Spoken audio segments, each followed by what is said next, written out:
बिस्मिल्लाहिर्रहमानिर्रहीम। अस्सलाम वालेकुम नाज़रीन, आप यूट्यूब चैनल देख रहे हैं। मैं इमरान खान हूँ। नाज़रीन, पूरी दुनिया के अंदर एहतजाज हो रहा है और पाकिस्तान तहरीक इंसाफ के लोग एहतजाज कर रहे हैं या ओवरसीज़ पाकिस्तानी एहतजाज कर रहे हैं जिन्हें पाकिस्तान की फ़िक्र है और वो अपने सामने पाकिस्तान को ख़राब होता हुआ देख रहे हैं। पाकिस्तान के अंदर जो है वो मईशत की तबाही हो गई है। पाकिस्तान के अंदर अमन व अमान के बड़े संजीदा मसाइल हैं। जो लोग पाकिस्तान में रहते हैं वो बताते हैं कि महंगाई बहुत ज़्यादा है और लोग इवन ख़ुदकुशियाँ कर रहे हैं। हालात बहुत ही ज़्यादा ख़राब हो गए हैं पाकिस्तान में और उसके पीछे रीज़न एक ही है कि रिजीम चेंज ऑपरेशन के बाद पाकिस्तान की मिलिट्री एस्टेब्लिशमेंट ने वो तमाम फ़ैसले किए जिन फ़ैसलों के नतीजे में अवाम को कुचला गया और माफिया को सहूलतकारी फ़राहम की गई।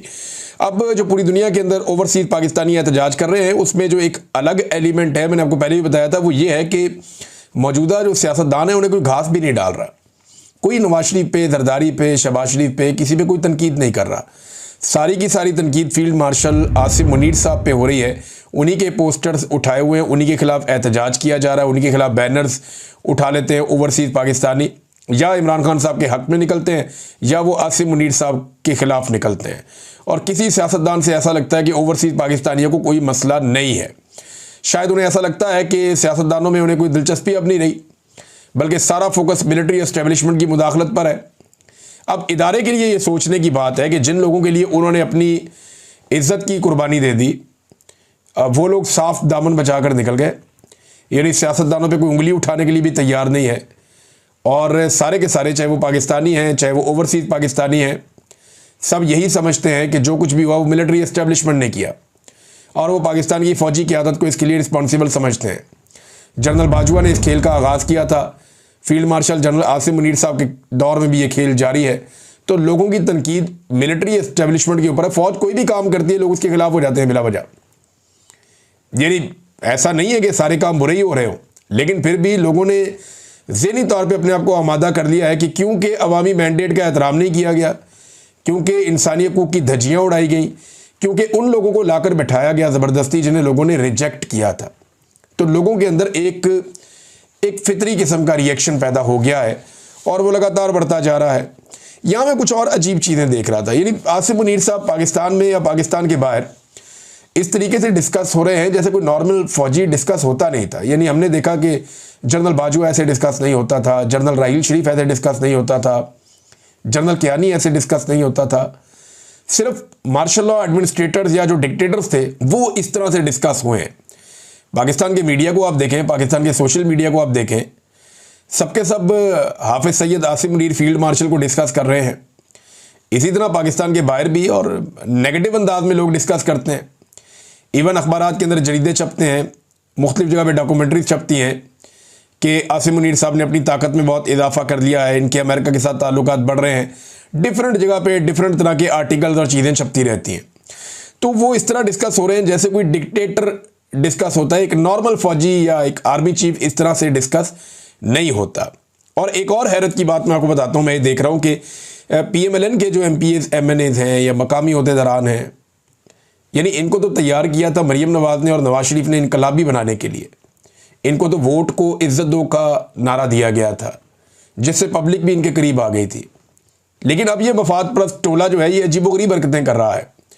यानी बिल्कुल एग्जैक्टली PMLN के जो कारकुन हैं, कारकुन मैं कह रहा हूँ तो जो छोटे मोटे रहनुमा होते हैं, मुख्तलिफ इलाकों के MPA का कैंडिडेट, चेयरमैन का कैंडिडेट, MNA का उम्मीदवार या MNA बन गया या MPA बन गया, ये लोग ये अब जो बैनर पोस्टर लगाते हैं, चाहे जश्न आज़ादी के लगाएं, चाहे इलेक्शंस के लगाएं, चाहे किसी और चीज़ के लगाएं, तो उन तमाम पोस्टर्स के अंदर वो अपनी लीडरशिप की तस्वीरें बहुत छोटी छोटी करके लगाते हैं। यानी मैं नून लीग की कहानी आपको बता रहा हूँ कि नून लीग के जो लोग हैं वो अपनी लीडरशिप की तस्वीरें बहुत छोटी छोटी करके लगाते हैं और फील्ड मार्शल की तस्वीर बहुत बड़ी करके लगाते हैं बैनर्स पे, पोस्टर्स पे, होर्डिंग्स पे। ऐसा क्यों है? लेकिन क़यादत से ही तो सीखता है सब कोई, जैसा लीडर वैसे उसके फॉलोअर। तो नवाज शरीफ ने अपने फॉलोअर्स को ये समझाया कि ताकत की पूजा करनी है। नवाज शरीफ ने अपने फॉलोअर्स को ये समझाया कि इक़्तिदार की परस्तिश करनी है, जो ताकतवर है उसके पीछे चलना है, उसके जूते पॉलिश करने हैं। और सारी की सारी पार्टी लगता है इसी काम पे लग गई है। जिन लोगों को ये काम पसंद नहीं है वो बेचारे इज्जत छुपा के बैठे हुए हैं और मुंह छुपाते फिरते हैं। वो बात करने के लिए तैयार नहीं है, सामने आने के लिए तैयार नहीं है, दबे लफ्ज़ों में कहते रहते हैं बेचारे कि निकले इसमें से, जान छुड़ाए। लेकिन अब निकले कैसे? नवाज शरीफ ने अपनी बेटी और भाई को इक़्तिदार दिलवाने के लिए पूरी की पूरी सियासत अपनी त्याग दी है, और अब उनका कारकुन भी उनकी तस्वीर लगाने की बजाय हाफिज़ सैयद आसिफ मुनीर साहब की फ़ोटो लगाता है, उन्हीं के नक्शे कदम पर चल रहा है।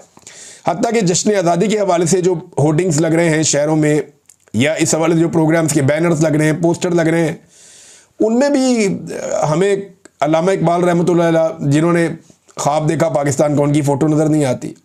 कायद-ए-आज़म मोहम्मद अली जिन्ना जो बानी पाकिस्तान है, उनकी फ़ोटो नज़र नहीं आती। तो मैं बहुत हैरान हो रहा था ये चीज़ें देखकर कि कायद-ए-आज़म मोहम्मद अली जिन्ना से ये लोग इतनी नफ़रत कैसे कर सकते हैं। उन्होंने तो पाकिस्तान बनाया था, लेकिन ये उनकी तस्वीरें हटा रहे हैं, उनका नाम हटा रहे हैं। एक अस्पताल से उनका नाम हटा के मरीम नवाज़ ने अपना नाम रख दिया। हत्ता कि इनकी परस्तिश करने वाला एक शख्स ऐसा है जिसने कहा कि गांधी कायद-ए-आज़म से बड़ा लीडर था। यानी कायद-ए-आज़म से पता नहीं इनको क्या मसला है, PMLN को या इनके चाहने वालों को। उन्होंने कहा गांधी कायद-ए-आज़म से बड़ा लीडर था। गांधी बेशक एक बड़ा लीडर था बड़े सगीर का, लेकिन उन्होंने कहा 20वीं सदी का सबसे बड़ा लीडर था गांधी, और कायद-ए-आज़म उसके बाद आते हैं। तो मेरे ख्याल में ये शख्स जो है वो 20वीं सदी की जो सियासी तारीख है उससे नाबल्द है। इसे थोड़ा सा तालीम हासिल करनी चाहिए। 1 दर्जन के करीब ऐसे नाम हैं जिन्हें पढ़ना इनके लिए बहुत ज़रूरी है। मैं सिर्फ ये लॉर्ड माउंट बैटन का एक कायद-ए-आज़म मोहम्मद अली जिन्ना के बारे में एक जुमला है, वो मैं पढ़ के आपको सुना देता हूँ कि कायद-ए-आज़म क्या थे। देखें ना, अलग मुल्क बनाना तो कायद-ए-आज़म ने जिम्मेदारी ली थी कि अलग मुल्क बनाऊंगा मुसलमानों के लिए। गांधी लोग तो ये चाहते थे कि अंग्रेज यहाँ से चले जाएं, हम खुद संभाल लेंगे। तो अचीव तो कायद-ए-आज़म ने किया, एक अलग सरजमीन पे एक अलग खित्ता बनाकर, एक अलग मुल्क बनाकर, एक अलग रियासत कायम करके। तो जीत तो कायद-ए-आज़म की हुई थी। जो पाकिस्तान के मुसलमान हैं, इन्होंने कायद-ए-आज़म की क़यादत में 2 लोगों से आज़ादी हासिल की थी, अंग्रेज़ों से, और जो अक्सरियत यहाँ पे मौजूद थी हिंदुस्तान की हिंदुओं की, उनसे। जबकि उधर दूसरी जानिब ये ख्वाहिश थी कि अलग देश बनाया ही ना जाए, बल्कि वो इसको बंटवारा करार देते रहे हमेशा कि ये बंटवारा कर दिया गया, जो नहीं होना चाहिए था, जो उनकी सोच में गलत था, लेकिन कायद-ए-आज़म ने अचीव किया। तो इसका मतलब है कायद-ए-आज़म बेहतर लीडर थे। लॉर्ड माउंट बैटन ने कायद-ए-आज़म के बारे में कहा था, if it could be said that any single man held the future of India in the palm of his hand in 1947, that man was Mohammad Ali Jinnah. अगर ये कहा जाए कि 1947 में हिंदुस्तान का मुस्तकबिल किसी एक शख्स ने अपनी हथेली पर रखा था या अपनी मुट्ठी में पकड़ रखा था, तो वो शख्स मोहम्मद अली जिन्ना था। ये मुखालिफिन कह रहे हैं। और माउंट बैटन ने कायद-ए-आज़म मोहम्मद अली जिन्ना को फेस किया था, और वो ये जानता था कि कायद-ए-आज़म मोहम्मद अली जिन्ना किन ज़हनी सलाहियतों के मालिक थे और कैसी लीडरशिप क्वालिटी कायद-ए-आज़म मोहम्मद अली जिन्ना में थी। वैसे इन्हें पढ़ना चाहिए, विंस्टन चर्चिल को पढ़ना चाहिए, नेल्सन मंडेला को पढ़ना चाहिए, फ्रैंकलिन रूज़वेल्ट को पढ़ना चाहिए, मार्गरेट थैचर को पढ़ना चाहिए। बरतानिया में इन्होंने जो जदीद बरतानिया उसकी बुनियाद रख दी थी और बरतानिया को हमेशा के लिए बदल के रख दिया। मार्टिन लूथर किंग को पढ़ें, आपको पता चलेगा कि वो क्या आदमी था। मुस्तफ़ा कमाल अतातुर्क को भी पढ़ लें आप, अगर टाइम मिले तो। 20वीं सदी के लीडर्स के बारे में मेरे ख्याल में कुछ भी नहीं जानते। उन्होंने उठा के कहा जी नंबर 1 लीडर गांधी को करार दे दिया और कहा कायद-ए-आज़म कहीं बाद में आते हैं। बहरहाल ठीक है, जिन्होंने कहा उनकी मर्ज़ी है। PMLN को वैसे भी बुग़्ज़ है कायद-ए-आज़म मोहम्मद अली जिन्ना से, और वो हमें बार बार दिखाई भी दे रहा है। बैरिस्टर घोर साहब ने एक नन्ही सी, एक मासूम सी ख्वाहिश का इजहार किया, पाकिस्तान तहरीक इंसाफ के मौजूदा चेयरमैन हैं, और उन्होंने कहा कि मुक़्तदर हल्के मुल्क में सियासी तनाव कम करने के लिए अपना किरदार अदा करें, और सियासी तनाव पैदा ही उन्होंने किया है। मुक़्तदर हल्कों ने तो धांधली की है। बैरिस्टर घोर साहब, आपको समझ नहीं आ रही? मुक़्तदर हल्कों का ही तो फड्डा है इमरान खान साहब से। उन्होंने तो रिजीम चेंज ऑपरेशन करके इमरान खान साहब को हुकूमत से निकाला। बाद में उन्होंने ये टोला लाकर बिठा दिया जो करप्ट लोग थे। उसके बाद इनके ज़रिए से उन्होंने पाकिस्तानियों की मट्टी पलीत कर दी पकड़ के, हर किस्म की तबाही फेरी पाकिस्तान में। फिर पाकिस्तान का जो सबसे मकबूल लीडर है उसको पकड़ के जेल में डाल के वो 300 मुकदमे कर दिए। ये सारा किया धरा है ही मुक़्तदर हल्कों का है। वो कहते हैं ना, बीमार हुए जिसके सबब उसी अतार के लौंडे से दवा लेते हैं। यानी जाते भी उधर ही है जहाँ से इनको तकलीफ़ मिलती है। भाई जो असल में मसला है उसी को आप कह रहे हैं कि मसला हल करे। यहाँ मसला एक ही तरीके से हल हो सकता है कि मुक़्तदर हल्कों के साथ बैठकर उनको इस बात पे कायल किया जाए कि आप निकलें बीच में से, आपका कोई काम नहीं है और अपनी इज्जत बचाइए, आप इसमें से निकलिए, हम सिविलियंस पाकिस्तान को संभाल लेंगे। मुक़्तदर हल्के, अगर आप इंग्लिश में बोलें तो ये एस्टेब्लिशमेंट होती है। तो एस्टेब्लिशमेंट जो खुद इस वक्त मसले की जड़ है, उसी एस्टेब्लिशमेंट को ये कहना कि वो मसला हल करें, ये मेरी समझ से तो बाहर है। पाकिस्तान में नादरीन एक और रोला पड़ गया कि पीटीआई ने एक न्यूयॉर्क टाइम में इश्तिहार छपवा दिया, और ये जो ओवरसीज़ पाकिस्तानी है उन्होंने चंदा बंदा करके इश्तिहार छपवाया। इस पर रोला डाला हुआ है कि जी कैसे इश्तिहार छाप दिया, इतने पैसे क्यों खर्च कर दिए। और भाई ये कौम का पैसा थोड़ी खर्च हुआ है, ओवरसीज़ पाकिस्तानियों का पैसा है, जैसे दिल करेगा वो खर्च करेंगे। वो चाहे इमरान खान का इश्तिहार छापें, चाहे किसी और का इश्तिहार छापें, चाहे वो नवाज शरीफ का इश्तिहार छापें। भाई किसी टिकटॉकर की तस्वीरें वॉल स्ट्रीट जर्नल के ऊपर, वहाँ पे जाके वॉल स्ट्रीट पे बड़ी स्क्रीन पे किसी टिकटॉकर की फ़ोटोज़ और वीडियोज़ चल जाएं, तो उसका पैसा कहाँ से आया, कभी ये पूछा है?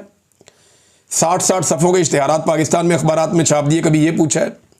बल्कि यहाँ टिकटॉकर ने एक कानून ऐसा पास कर दिया जिस कानून के मुताबिक अब कोई पूछ नहीं सकता, जितनी मर्जी मशहूरी की जाए, जितना मर्जी अरबों रुपया लगा दिया जाए, अरबों रुपए के इश्तिहारात पाकिस्तान में खिला दिए गए मीडिया को, उस पर कोई सवाल नहीं पूछ रहा। लोगों ने अपनी जेब से इमरान खान साहब की कैद के 2 साल मुकम्मल होने पे एक इश्तिहार छपवा दिया न्यूयॉर्क टाइम में, तो उस पर सबको आग लगी हुई है। तो यहाँ जो जाली तशहीर दिन रात हो रही है, उसके ऊपर कोई बात करने को तैयार नहीं है। नादरीन, हुकूमत एक दावा और कर रही है। वो ये दावा कर रहे हैं, हुकूमत के लोग बैठते हैं टीवी पे आके, शहबाज शरीफ के करीबी लोग हैं, वो ये कहते हैं कि जी शायद कोई बरतानवी सफारतकार जेल में जाकर इमरान खान साहब से मिली, बड़ा उन्होंने दावे के साथ कहा, और इमरान खान साहब से मिली, मगर इमरान खान साहब नहीं माने, उन्हें कहा गया आपको गल्फ भेज देते हैं। इमरान खान साहब ने कहा नहीं, मुझे बरतानिया या यूरोप भेजो। इस किस्म की बातें उन्होंने जनाब फैला दी मीडिया के ऊपर, और कहा हमारे पास इसकी रिकॉर्डिंग भी है, हम ये रिकॉर्डिंग भी चलाना चाहते हैं। तो इससे एक बात तो साबित हो गई कि हुकूमत ने इमरान खान साहब को और एस्टेब्लिशमेंट ने इमरान खान साहब को ऑफ़र की थी। इसकी जो है वो एक तस्दीक सुहेल वड़ाइच जो एस्टेब्लिशमेंट के सहाफ़ी हैं, उन्होंने भी इसकी तस्दीक की कि बिल्कुल इमरान खान साहब को ऑफ़र की गई थी, और उन्होंने इस ऑफ़र को रद्द कर दिया था। उन्होंने कहा था नहीं। दूसरा, इमरान खान साहब को बार बार ये कहा जाता है अगर आप खामोश हो जाएंगे तो आसिम मुनीर आपके लिए गुंजाइश पैदा करेंगे, आपको कुछ भी नहीं कहा जाएगा, आप खामोश हो जाएं, सेटअप को चलने दें। लेकिन इमरान खान साहब हार मानने को तैयार नहीं है। वो ये कहते हैं सेटअप मैं नहीं चलने दूंगा, इलेक्शन तो मैं जीता हूँ, हुकूमत तो मुझे मिलेगी। तो इसी तरह जनाब अब ये जो दावे किए जा रहे हैं कि इमरान खान साहब ने डील लेने से इनकार कर दिया, इससे एक तो ये साबित हो रहा है कि उन्होंने डील लेने से इनकार किया और हुकूमत उन्हें बाहर भेजना चाह रही थी। और दूसरी बात यह है कि अगर कोई ऑडियो आपके पास मौजूद है हुकूमत के पास, तो उसे पब्लिक करें। इमरान खान साहब तो पहले दिन से कह रहे हैं कि उनकी रिकॉर्डिंग की जाती है और वहाँ पे 2 नंबरी की जा रही है। पाकिस्तान में हालात क्या है, ये ज़रा एक ख़त आप देखिए। ये बलूचिस्तान के अंदर नसीराबाद ज़िले के हवाले से ये एक ख़त वहाँ पे छापा गया है, और ये सुपरिटेंडेंट ऑफ पुलिस नसीराबाद ने छापा है। ख़त क्या कहता है, ये उन्वान है हदायत निस्बत मुल्कगीर एहतजाज कॉल पाकिस्तान तहरीक इंसाफ। बमामला उन्वान बाला तहरीर है कि 5 अगस्त 2025 को पाकिस्तान तहरीक इंसाफ के सरबराह ने मुल्कगीर एहतजाज की कॉल दी है। 5 अगस्त 2025 को पीटीआई के कारकुनान मुल्क भर में एहतजाजी धरने, मुजाहरे, रैलियां, रोड ब्लॉक कर सकते हैं। लिहाजा इस निस्बत से आप तमाम को तहरीरी हदायत जारी की जाती है कि ज़िला नसीराबाद के किसी भी थाने की हदूद में कोई भी कार्नर मीटिंग, एहतजाजी मुजाहरा, रैलियां नहीं निकालेगा। मज़ीद बना SHO पुलिस थाना सिटी डेरा मुराद जमाली और इंचार्ज CIA नसीराबाद को सख्ती से हदायत की जाती है कि वो PTI के ज़िले सरबराहान कारकुनान जो कि सिटी डेरा मुराद जमाली की हदूद में रिहाइश पजीर हैं, उनके घर पर दस्तक डोर नॉकिंग करेंगे और उन्हें पाबंद करेंगे कि कोई भी अपने घर से नहीं निकलेगा। किसी भी खिलाफ वर्जी की सूरत में PTI के कारकुनान मुजाहिरीन के साथ कानून के मुताबिक निपटा जाए, सख्त ताकीद की जाए। ये नाज़रीन पाकिस्तान में जमहूरियत की सूरत हाल है। इस्लामी जमहूरिया पाकिस्तान में पुरअमन एहतजाज से मना कर दिया गया है। सरकारी सर्कुलेशन जारी हो रहे हैं कि एक पॉलिटिकल पार्टी अपना एहतजाज का हक इस्तेमाल करना चाहती है, उसे एहतजाज का हक इस्तेमाल ना करने दिया जाए। ये है नाज़रीन इस वक्त पाकिस्तान के अंदर सूरत हाल। आमिर मुगल साहब ने इसका एक हल निकाला। इनका ताल्लुक पाकिस्तान तहरीक इंसाफ से, इमरान खान साहब के साथी हैं, इस्लामाबाद से, रावलपिंडी से। तो आमिर मुगल साहब ने एक ट्वीट किया। उन्होंने कहा जी इंसाफ रज़ाकार नौजवानों के साथ मिलकर आमिर मुगल साहब ने आज गिरफ्तारी से बचो, तशद्दुद से बचो पॉलिसी के तहत एहतजाज का आगाज़ अपने शहर इस्लामाबाद से कर दिया है। मेन GT रोड इस्लामाबाद को 25 से 30 नौजवानों के हमरा अचानक बंद किया, लोगों को इमरान खान का पैगाम दिया और हिकमत अमली के तहत पुलिस के आने से कबल वहाँ से निकल गए। पूरे पाकिस्तान के नौजवानों से गुजारिश है कि इसी गिरफ्तारी से बचो, तशद्दुद से बचो पॉलिसी के तहत 15 से 20 नौजवानों के साथ अचानक निकलें, कोई भी मरकजी रोड बंद करें, अवाम को इमरान खान का पैगाम दें और पुलिस के आने से पहले निकल जाएं। किसी लीडरशिप और किसी कॉल का इंतज़ार ना करें। लीडर सिर्फ एक है जो कि जेल में बंद है। खुद लीडर बने, खुद से अमली तौर पर एहतजाज करें। याद रखें, हमारे तरीका एहतजाज में कोई तशद्दुद, घिराव, जलाओ, कोई तोड़फोड़ नहीं है। अलबत्ता अपने कारकुनान को गिरफ्तारी से बचो, तशद्दुद से बचो, पॉलिसी के तहत महफूज रखना है। वीडियो कुछ देर में अपलोड की जाएगी। ये जनाब आमिर मुगल साहब की जानिब से जो रोड बंद करके पब्लिक को पैगाम दिया गया, ये वो है। नाज़रीन, MWM ने भी एक बड़ा ऐलान कर दिया। मुत्तहिदा मजलिस वहदतुल मुस्लिमीन, उन्होंने ऐलान किया कि 6 अगस्त 2025 को ज़ायरीन के साथ कराची में ईरान बॉर्डर की तरफ मार्च करेंगे। ये उन्होंने ऐलान किया कि 6 अगस्त को जाएंगे।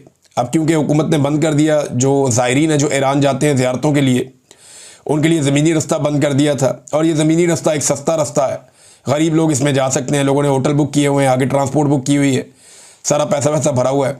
तो अब ये कहते हैं हवाई जहाज़ में जाओ, उसमें अखराजात बहुत ज़्यादा होते हैं और तादाद बहुत बड़ी है जो ज़ायरीन जाना चाहते हैं ज़मीनी रास्ते से।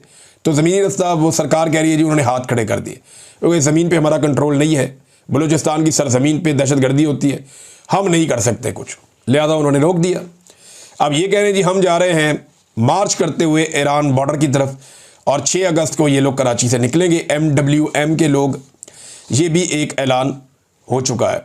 नाज़रीन, एक और इम्पॉर्टेंट खबर यह है कि सरदार अब्दुल कयूम नियाज़ी साहब को उनके कारकुनों के बीच में से गिरफ्तार कर लिया गया। उन्होंने रैली का इनेकाद किया हुआ था, वहाँ पे वो पहुँच रहे थे, पुलिस की नफरी वहाँ पहुँची, उन्होंने उन्हें गिरफ्तार कर लिया। मजिस्ट्रेट ने 4 दिन के लिए उन्हें नज़रबंद करने के अहकाम जारी कर दिए हैं ताकि 5 अगस्त का टाइम निकल जाए। अब इसके ऊपर जो कारकुन है उन्होंने ये पैगाम दिया है और मुख्तलिफ सड़कों को बंद कर दिया। उनका ये कहना है कि अगर एक दिन के अंदर अंदर सरदार अब्दुल कयूम नियाज़ी जो साबिक वज़ीर आज़म भी हैं आज़ाद कश्मीर के, उन्हें रिहा ना किया गया तो पूरा पुंछ ज़िला बंद कर देंगे। पुंछ का पूरा इलाका जो है उसको बंद कर देंगे, फिर ना कोई आएगा ना कोई जाएगा। तो आज़ाद कश्मीर में ये सूरत हाल पैदा हो गई है।